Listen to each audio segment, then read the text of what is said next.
Allez, c'est parti. Donc aujourd'hui, comme je vous disais, on va parler de savoir quelles étapes je mettrais en place si je devais repartir de zéro. On part du principe que je ne sais absolument plus tout ce que je sais à l'heure actuelle, mais je devrais repartir ma journée nutritionnelle de zéro. Alors, en fait, pour celles et ceux qui ne me connaîtraient pas encore ou qui ont rejoint le groupe, qui regardent le replay ou la vidéo pour la première fois, en fait, moi, c'est Marie. J'ai créé HPP Nutrition pour venir en aide aux athlètes, de tout niveau. Les athlètes de CrossFit de tout niveau pour performer au quotidien, sans frustration ni restriction drastique. Pourquoi? Parce que dans ma journée nutritionnelle, quand j'ai commencé, je faisais du bodybuilding et j'ai été mal conseillée par un coach qui m'a créé des gros troubles alimentaires. Le problème de tout ça, c'est que, ben, je savais pas vraiment, je ne connaissais rien à la nutrition. Je vous parle de ça il y a 15 ans. Je connaissais absolument rien à la nutrition et bah, je lui faisais une confiance aveugle et malheureusement, ben, quand on tombe sur quelqu'un qui ne sait pas forcément ce qu'il fait, on se retrouve avec des désordres alimentaires. OK, donc ça, c'est pour vous remettre un petit peu dans la situation. Donc après ça, une fois que j'ai compris que le problème venait pas de moi, une fois que j'ai mis 2 3 ans à comprendre que le problème venait pas de moi, mais que le problème venait de la méthode, il a fallu que, ben, je me forme.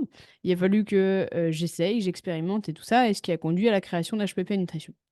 Donc on part du principe qu'aujourd'hui, je recommence à zéro sur ma journée nutritionnelle, d'accord? Je commence, tout juste le CrossFit. J'ai jamais fait de suivi, j'ai pas de troubles alimentaires, ou en tout cas, pas de manière consciente et donc je recommence à zéro. Donc à mon sens, la première chose qu'il va falloir que je mette en place et c'est la première chose que je si je pouvais revenir dans le passé, que j'irais dire à mon moi passé, zéro privation. En fait, on partirait que sur de la modération, mais zéro de restriction et de privation. Pourquoi? Parce que j'aimerais éviter, la mentalité du tout ou rien qui va avec la privation. Alors, qu'est-ce que la mentalité du tout ou rien? La mentalité du tout ou rien, c'est se dire: «Bon, bah, foutu pour foutu, autant que j'en profite» et en fait, cette mentalité, c'est pas celle qu'on veut développer puisqu'en fait, ça met une relation avec la nutrition très compliquée.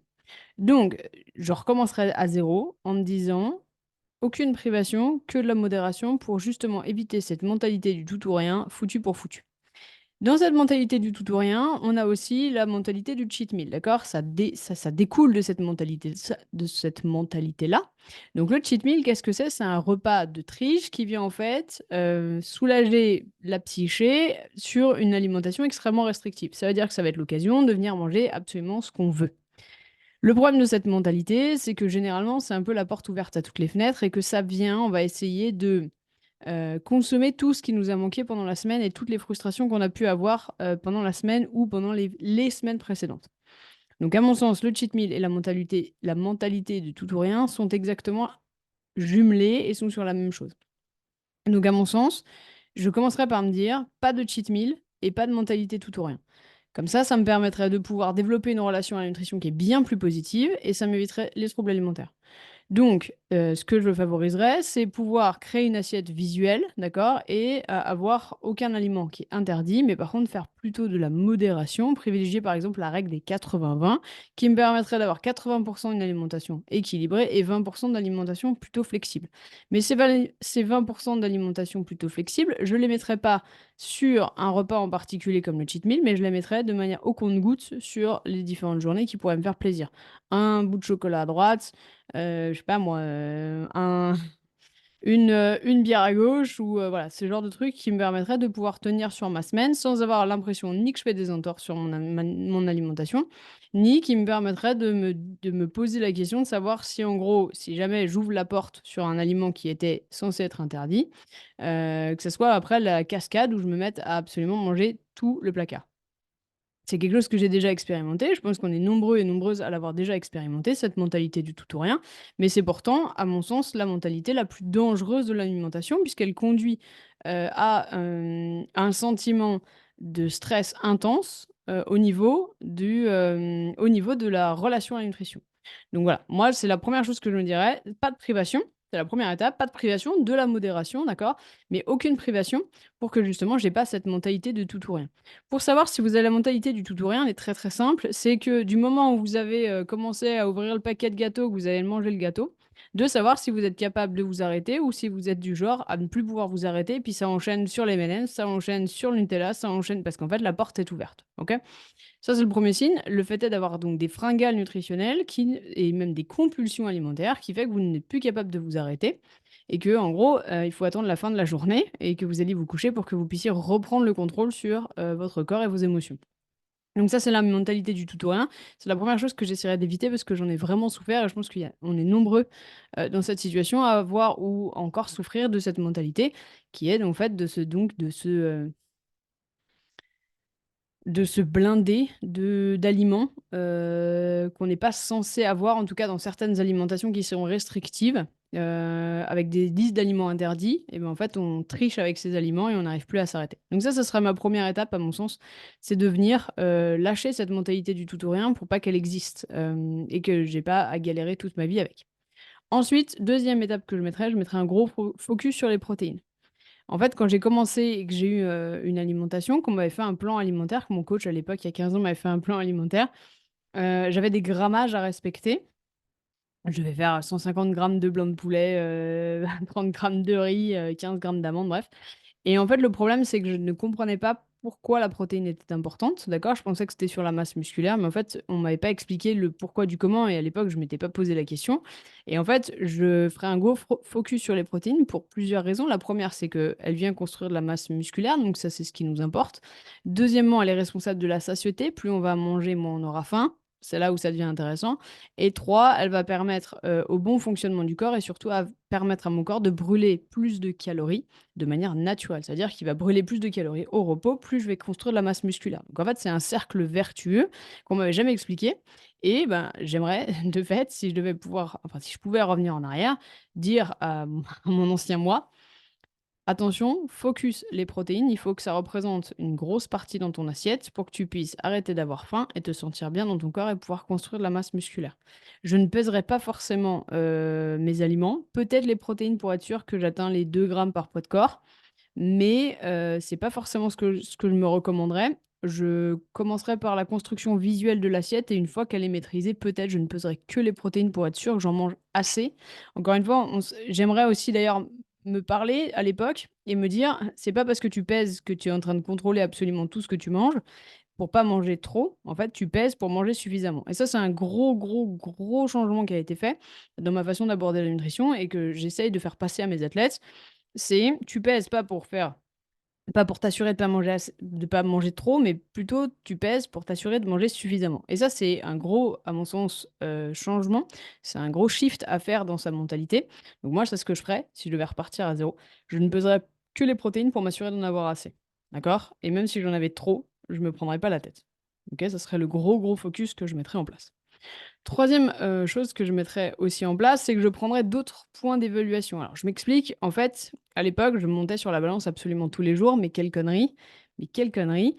Donc ça a développé aussi un rapport au poids extrêmement difficile. Ça veut dire que beaucoup d'appréhension quand je montais sur la balance, je pouvais pas comprendre, j'avais pas l'intelligence, nutritionnelle pour comprendre quels étaient les résultats en plus et donc ça créait une vraie sensation de perte de confiance en soi et d'estime de soi qui était quand même assez difficile à gérer. D'ailleurs, si vous regardez cette vidéo et vous vous dites: «Bah, moi aussi, à chaque fois que je monte sur la balance, c'est insupportable», et ben, arrêtez de vous peser, en fait, très simple. Arrêtez de vous peser, pourquoi? Parce que la balance ne va vous donner qu'une masse, d'accord? Elle va vous donner un poids, elle va pas vous dire ce que c'est. Elle va pas vous dire si vous avez pris de la masse musculaire, elle va pas vous dire si vous avez pris de la flotte, elle va pas vous dire si c'est du gras. Et même les balances connectées ne vont pas vous donner une information avec beaucoup de fiabilité. Ça va être une estimation, mais c'est pas de la fiabilité. C'est-à-dire que même si vous avez une balance connectée, que j'ai pu avoir, en fait, elle va pas vous donner, hem, avec précision votre pourcentage de masse graisse et votre pourcentage de masse, sèche, d'accord? Donc muscles et gras. Donc attention là-dessus, extrêmement important de virer cette balance parce qu'en fait, elle ne vous donnera aucune fiabilité. La balance donc Marion vient de nous dire dans le chat que la balance elle est dans les cartons, tu l'enlèves pas la balance, tu la dégages la balance. Elle sert à rien la balance. Donc la balance, attention là-dessus. Moi, ce que je ferais, si je devais revenir à zéro, je me dirais, ou je ferais ça, je prendrais en compte les biofeedbacks, donc je vais vous dire ce que c'est, et les mensurations et les photos. Photos parce que visuellement, on vit avec notre propre corps, on est, souvent beaucoup émotionnellement attaché à notre propre corps et on manque cruellement de distance Donc en fait, le fait est de se prendre en photo une fois par semaine, ça permet de pouvoir les superposer, les unes après les autres pour voir un petit peu comment le corps a évolué. Parce que des fois, on se dit: «Putain, ça marche pas et j'ai en plus, si je continue à me peser, j'ai perdu même pas 1 kilo, ça sert à rien, machin et tout». Mais en fait, on s'aperçoit pas que visuellement, il y a un grand changement. Il y a ce qu'on appelle la recomposition, c'est-à-dire que le poids est peut-être le même, mais notre corps n'est plus du tout constitué pareil. Ça veut dire qu'on va avoir plus de masse musculaire que de masse graisseuse que ce qu'on avait avant et en fait, on a une vraie recomposition. Malheureusement, quand on passe notre vie à regarder notre corps dans les miroirs ou à éviter de regarder notre corps dans les miroirs, on ne peut plus s'apercevoir de ça. Donc l'avantage d'avoir des photos et de pouvoir les stocker quelque part pour pouvoir y revenir, c'est hyper intéressant pour qu'on puisse se dire: «Bah, regarde, il y a 3 mois, j'étais comme ça, ma body composition, ma composition corporelle était comme ça. Maintenant, ça fait 3 mois de plus et en gros, j'ai mon corps a complètement changé. On voit beaucoup plus mes abdos, je suis bien plus dessinée à ce niveau, mes cuisses sont bien plus sèches» et cetera et cetera. Donc je prendrai les photos. Mensuration aussi extrêmement importante puisque l'avantage des mensurations, c'est qu'elles ne trichent pas, à condition de les prendre toujours au même endroit. Donc attention aussi là-dessus. Pour arriver à prendre les mensurations, correctement, je vous conseille et je me conseillerais aussi de, choisir un endroit avec soit une cicatrice, soit avec, un grain de beauté, quelque chose, un marqueur physique pour être sûr de les prendre toujours au même endroit. Ou d'utiliser la version, avec les doigts pour se dire: «OK, je le prends à telle hauteur de la hanche ou à telle hauteur de la cuisse ou à telle hauteur du genou», peu importe. L'avantage de faire ça, c'est d'avoir d'un repère physique, c'est de pouvoir toujours prendre au même endroit et donc d'avoir des données comparables. Ça me permettrait de pouvoir voir comment mon corps évolue, s'il évolue, qu'il est plus flotteux, s'il s'élargit, s'il s'épaissit ou si à l'inverse, il est en train de réduire. Ça veut dire que, par exemple, pour nous, en tant que femmes, au niveau des hanches et au niveau de la taille, on aime bien perdre des centimètres parce que ça sous-entend que, ben, on a quand même de la masse graisseuse qui va s'accumuler là, généralement. Et donc, plus on va les perdre, plus c'est de la masse graisseuse qui va partir. On n'a pas de beaucoup de masse musculaire, enfin, on n'a pas de masse musculaire au niveau des hanches, d'accord? Donc plus les hanches vont rétrécir et mieux c'est. En tout cas, plus les hanches vont avoir des centimètres qui descendent, mieux c'est pour nous. Donc ça va être des indicateurs qui vont être assez importants. Donc voilà, je me dirais: 1, tu balances la balance, 2, les photos, 3, les mensurations et 4, les biofeedbacks. Alors les biofeedbacks, qu'est-ce que c'est? En fait, c'est alors en français, on va essayer de pas faire une Jean-Claude Van Damme. Les biofeedbacks, ce sont les,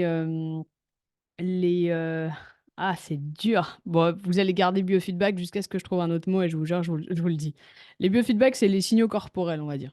Donc en gros, ce qu'on va essayer de prendre en compte, c'est, le sommeil, le stress, donc tout ce qui est niveau de sommeil, niveau de stress, tout ce qui va être libido, extrêmement important, parce que la libido va nous permettre de savoir si on a de l'énergie pour ça ou pas.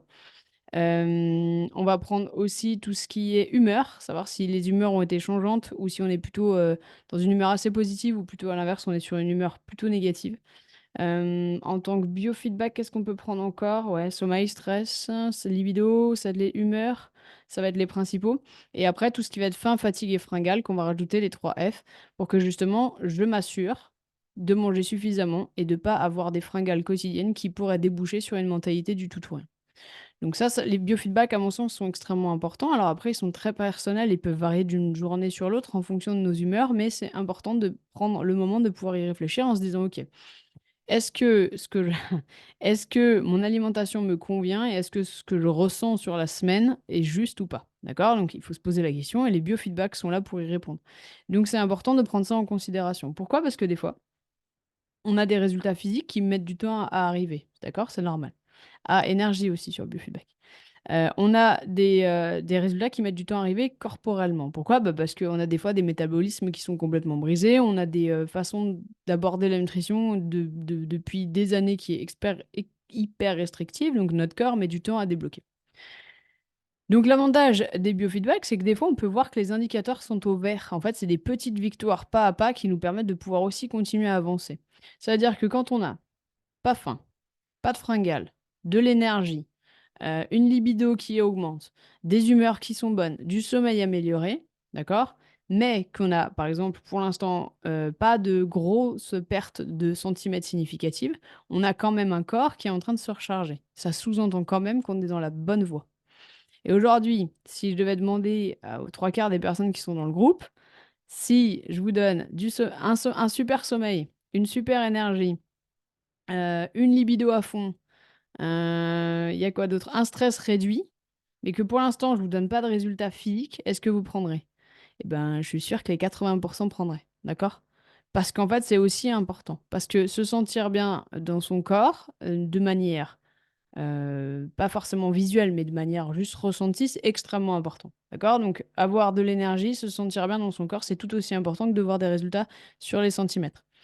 Mais c'est aussi une première étape. Donc les biofeedbacks vont être là pour ça et à l'époque, on n'en parlait pas du tout, c'est signaux corporels. On va mettre signaux corporels, hein, pour celles et ceux qui se posaient la question de savoir comment la Jean-Claude Van Damme français allait s'en sortir. Biofeedback, signaux corporels.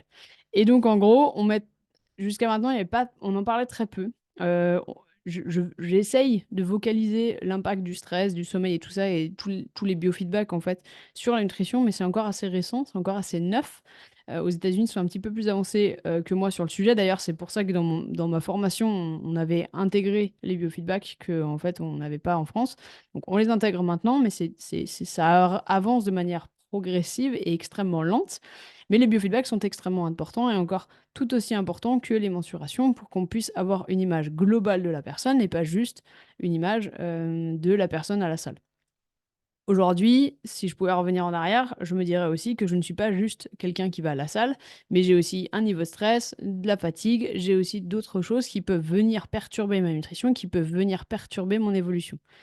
À l'époque, je pensais que quand j'avais un souci ou que j'avais un cheat meal qui était mal passé ou quand j'avais une mentalité du tout ou rien ou quand je me faisais péter le bide jusqu'à, de 2 heures de l'après-midi ou de midi jusqu'à 19 heures que le problème venait de moi. En fait, maintenant, avec le recul, je serais capable de me dire: «Bah, en fait, le problème vient pas forcément de toi, mais le problème vient, bah, de l'alimentation qui te convient pas et de la source de stress que tu as avec tes études qui fait que, ben, tu as du mal à faire descendre le cortisol et que de fait, tu as besoin de sucre». Voilà. On aurait en fait ça me permettrait de prendre du recul sur la situation, ce que malheureusement mon coach à l'époque ne faisait pas et ce que peu de coachs font à l'heure actuelle puisqu'en fait ils nous prennent, nous avec notre nutrition, mais pas nous dans notre globalité, mais juste, OK, femme 35 ans, 60 kilogrammes, 1 m 63, veut perdre du poids et boum. En fait, je suis plus que ça. Je suis plus que cette personne-là, je fais aussi beaucoup de sport, j'ai aussi une grosse dose de stress, j'ai aussi à l'époque des enfants, à l'époque j'en avais pas, mais là maintenant des enfants qui peuvent par exemple être malades la nuit, on peut avoir des contraintes de travail, bref, on peut avoir plein de choses qui rentrent en compte et ça serait à mon sens utopique de se dire: «Bah, ça n'existe pas et ça vient pas influencer sur la nutrition». Bien entendu que ça vient influencer sur la nutrition, mais ça vient aussi influencer sur la performance et le risque de blessure.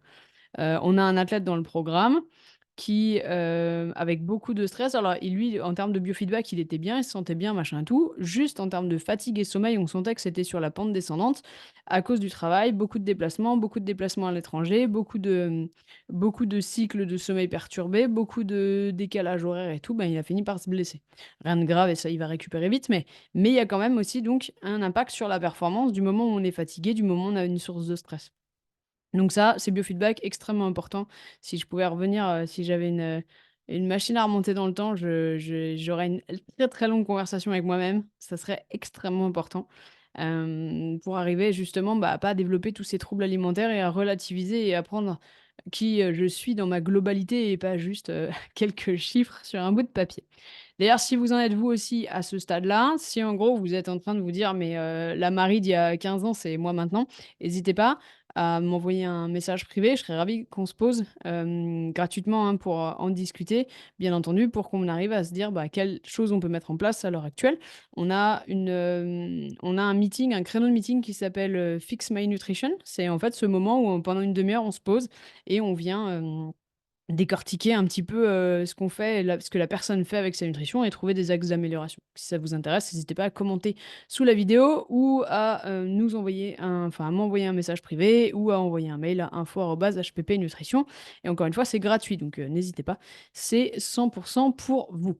Donc première étape, je me dirais pas de privation, de la modération, mais aucune restriction. 2, gros focus protéines pour éviter d'avoir faim. 3, un autre point d'évolution, ça veut dire qu'au lieu de prendre juste la balance, je virerais la balance et je prendrais les biofeedbacks, les mensurations et les photos. Nous, c'est ce qu'on fait dans le programme. On laisse des fois la balance parce que ça peut être un indicateur, mais c'est vraiment pas celui qu'on va regarder en premier.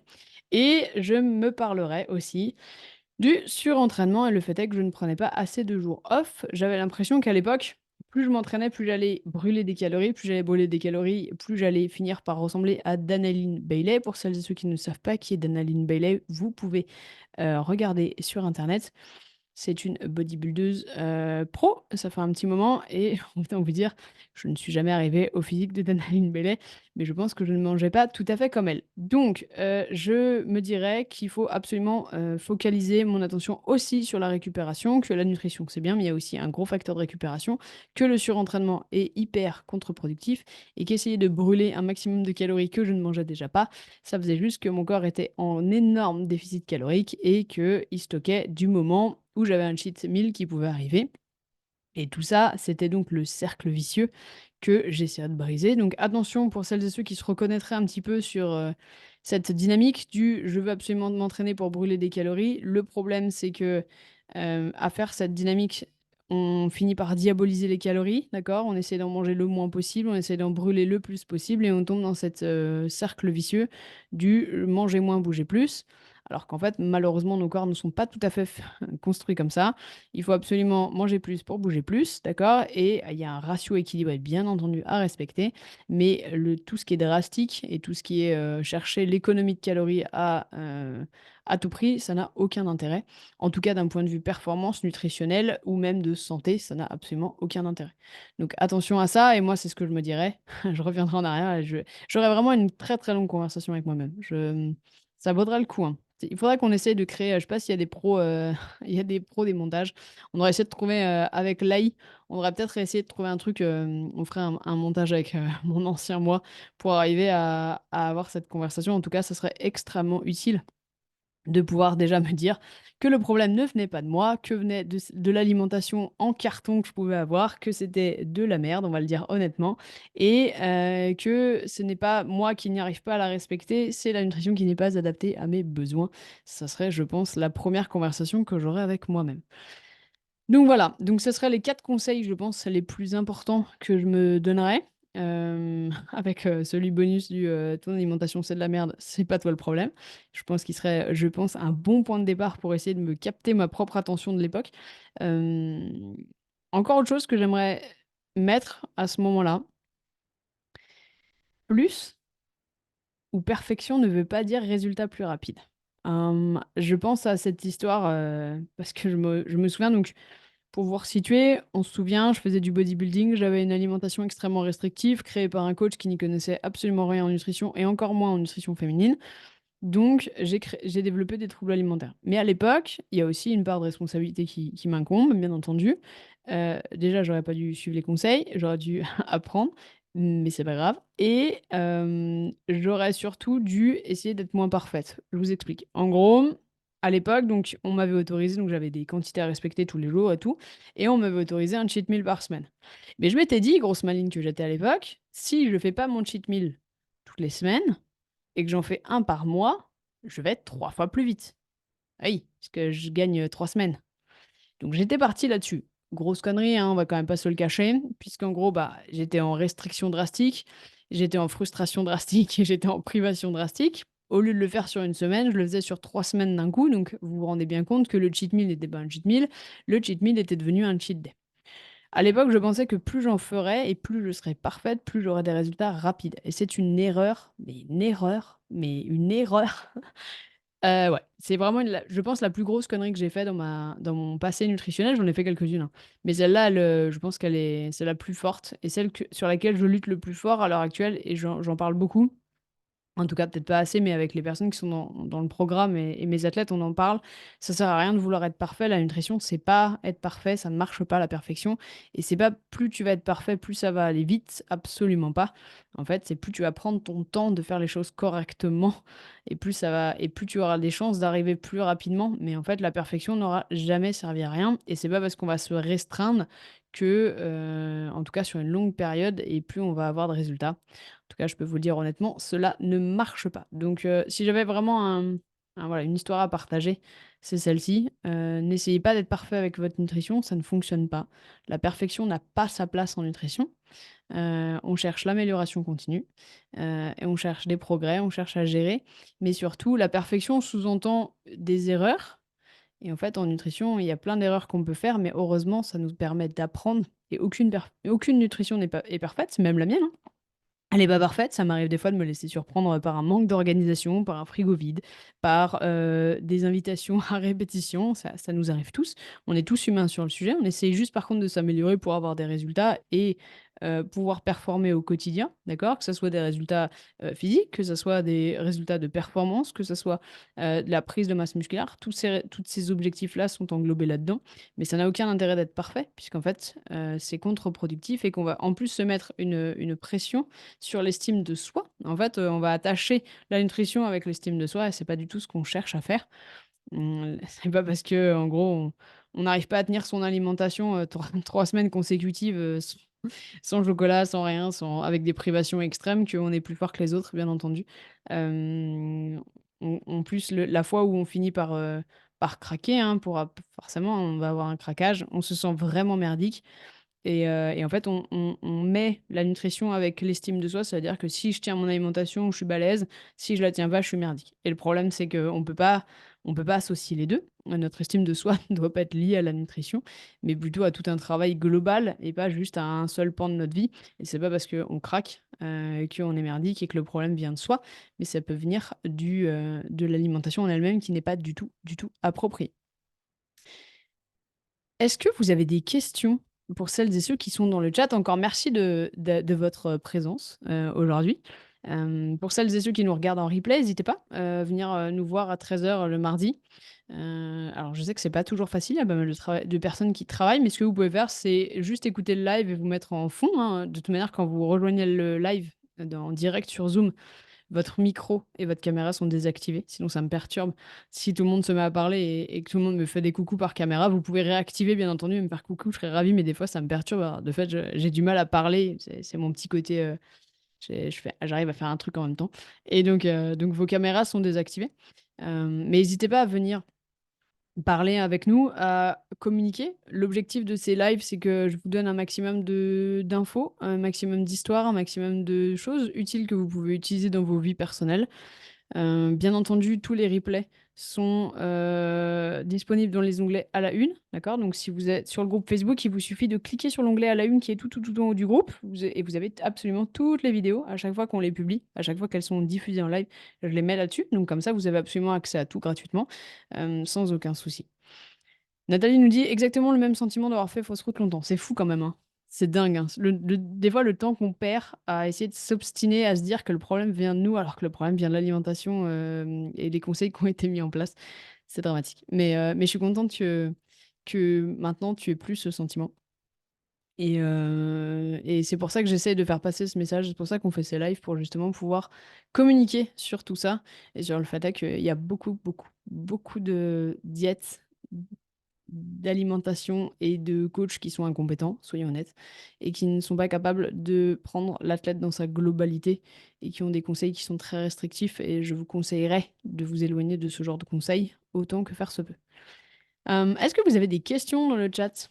Pour celles et ceux qui nous regardent sur, Facebook en direct, sachez que vous ne pouvez pas poser vos questions.